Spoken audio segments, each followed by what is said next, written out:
Okay, I'm gonna show you one of the easiest guac recipes, and so good. I mean, it's amazing how good this super simple recipe is. And I'm gonna do it just with one avocado, because that's all I have. But that will be enough to enjoy a nice guac with some chips. I found it easier to do this in the shell of the avocado. And then of course I'm gonna use a spoon to scoop this out into my bowl.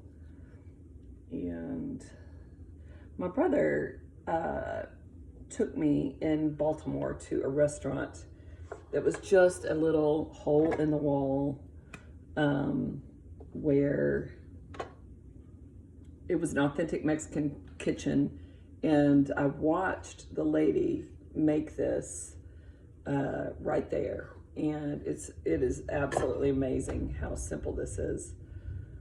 So really, it's only 3 ingredients, and now that I've had this, and at other times have had other guacamoles that have tomatoes and all kinds of stuff in it, I don't love that anymore. Sorry, my dog is afraid. There's a thunderstorm going on right now. But anyway, I've kind of mangled this avocado, but that's okay. So got that ready. I'm gonna I'm really gonna finely chop just a bit of onion, not a lot. I don't want to dominate the whole guac with all right, part 2. Sorry, I don't know how I got cut off there, but I did. So I'm just sort of finely chopping some onion to throw in there. You know, when I'm making anything, I try to think about like bite size and how big whatever I'm chopping is, and I don't want it to be so massive that a person has to literally bite it in half on their fork just to get it in their mouth. So this is not minced, but getting close. So I'm gonna take that and just put it in like that. And truly, this is literally a to-taste thing.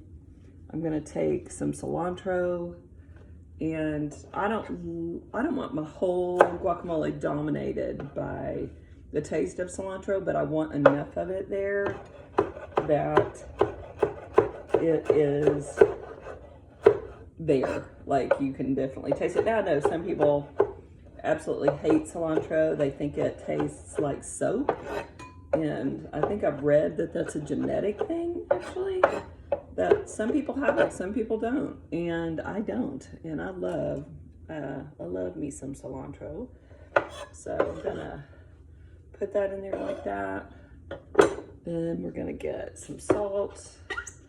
I'm gonna say probably I would start with maybe 1/4 of a teaspoon, like not even that much, maybe even like somewhere between an eighth and 1/4. And then I'm gonna get myself a big honking fork. I like mine chunky. I like my guac chunky. So I'm just gonna take this and squish it around enough to where I feel like it's got chunks, but it's also a little bit creamy, and then enjoy it on whatever I want, whether it's vegetables or corn chips or whatever. This avocado was good. I think it could have been just a smidge more ripe. But I don't even put in lime juice, any of that. But I'm sure everybody does it differently, but I just have come to really appreciate the simplicity of this guacamole. So I hope that if you try it, that you enjoy it. I would just incrementally add salt until you get it, and maybe even cilantro till you get it to where you want it for your own taste buds. Enjoy.